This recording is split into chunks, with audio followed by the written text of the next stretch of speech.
Saya sapa kita sekalian, Shalom.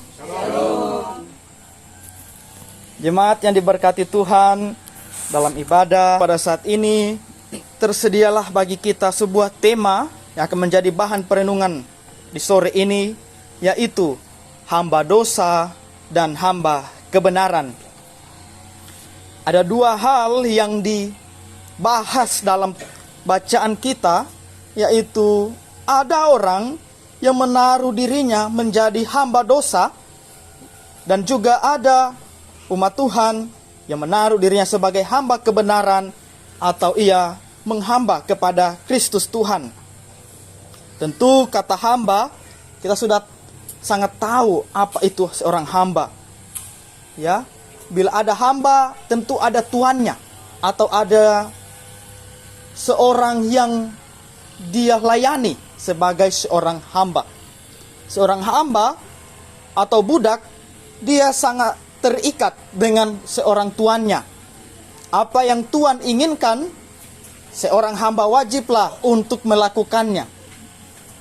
Bila hamba itu melawan, dia dikatakan bukan seorang hamba yang baik atau setia kepada tuannya.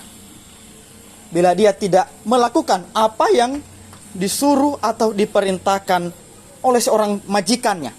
Ya. Demikian Paulus juga menekankan kedua hal ini pada jemaat di Roma, bahwa bila seseorang masih menaruh hidupnya kepada hal-hal kedagingan, maka orang itu dapat dikatakan masih sebagai seorang hamba dosa. Maksudnya adalah dia lebih mementingkan hal-hal yang bersifat kedagingan, atau memang sesuatu itu nikmat rasanya atau menyenangkan dijalani. Tetapi itu bagi Paulus tidak membawa kepada sesuatu hal yang kudus, kepada sesuatu hal yang mendatangkan keselamatan di suatu saat nanti. Bagi Paulus, dia mengatakan bahwa hal itu adalah memalukan, dan juga pada suatu saat akan berujung kepada sebuah maut atau kematian. Bapak Ibu yang diberkati Tuhan, jemaat yang ada dalam bacaan kita ini adalah jemaat yang sudah percaya Yesus, dan seharusnya mereka bukan lagi dikatakan sebagai hamba dosa, melainkan seorang hamba kebenaran. Paulus tidak memberikan pilihan apakah tetap menjadi hamba dosa atau hamba kebenaran. Tapi Paulus memberi penegasan bahwa orang yang sudah dimerdekakan dari dosa, hanya ada satu pilihan: menghambakan diri pada Kristus sebagai seorang hamba kebenaran. Allah atau Yesus sendiri telah menebus umatnya. Semuanya telah dilunasi di kayu salib lewat darahnya yang mahal, sehingga kita telah dikatakan sebagai seorang hamba yang dimerdekakan. Bukan lagi hamba yang tertindas oleh kehidupan duniawi yang penuh dengan pelanggaran, dosa, atau maut sekalipun.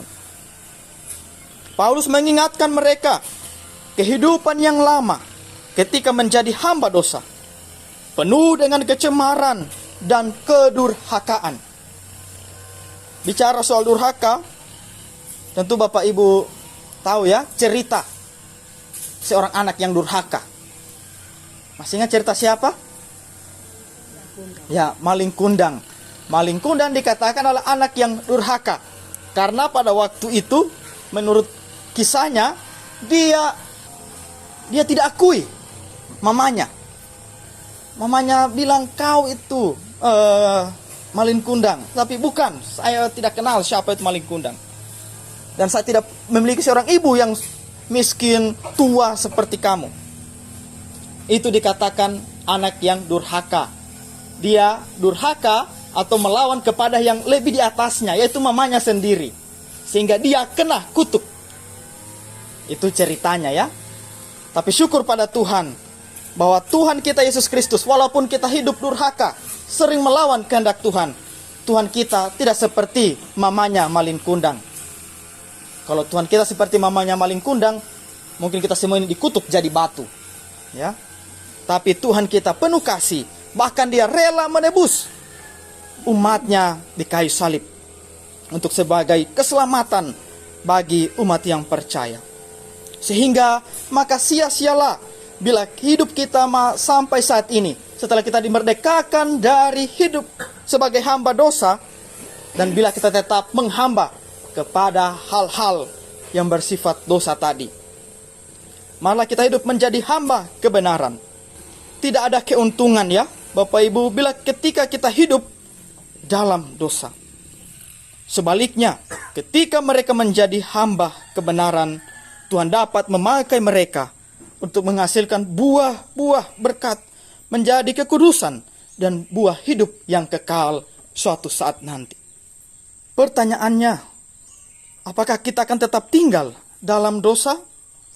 Bila kita tetap tinggal dalam dosa berarti menjadi hamba dosa.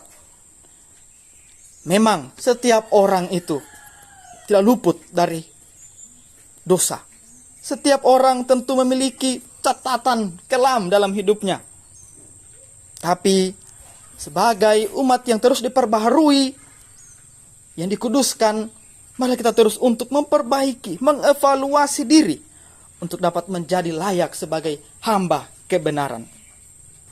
Bila kita masih hidup menyerahkan keinginan kita kepada hal kedagingan, yaitu dapat kita baca pada Galatia 5 ayat 19 tentang hal-hal kedagingan seperti pesta pora, kemabukan, perselingkuhan atau perceraian, dan lain-lain dikatakan, maka kita masih tetap menjadi seorang hamba dosa. Kenikmatan, kesenangan, dan kemewahan duniawi memang kita dapatkan. Namun ingatlah, itu hanya berlaku di dunia ini. Berarti pula menyangkali kasih karunia yang Allah sudah nyatakan dalam hidup kita. Ingatlah bahwa kepatuhan pada dosa akan membuat hidup kita tidak berbuah. Bahkan dikatakan oleh Paulus memalukan dan berujung pada maut. Memang kadang bila kita menikmati hidup seperti orang yang akhir-akhir ini banyak diberitakan tentang korupsi. Memang hidup mereka waktu awal-awal korupsi 1-2 tahun nikmat rasanya, keluarga hidup mewah. Tapi kan ujung-ujungnya mereka mendapat malu akibat perlakuan mereka seperti mencuri itu atau korupsi. Makanya Paulus bilang hal-hal yang demikian adalah memalukan nantinya dan berujung pada maut. Tetapi Bapak Ibu, saat menjadi hamba kebenaran, memang jalan terjal siap kita hadapi. Namun ada kebenaran dan kedamaian yang kita peroleh di dunia, serta hidup yang kekal bersama Yesus. Manakah yang kita pilih? Hidup sebagai hamba dosa atau hidup sebagai hamba kebenaran? Kiranya Roh Kudus akan terus memampukan kita untuk berjalan sebagai seorang hamba kebenaran di dalam Kristus Tuhan. Amin.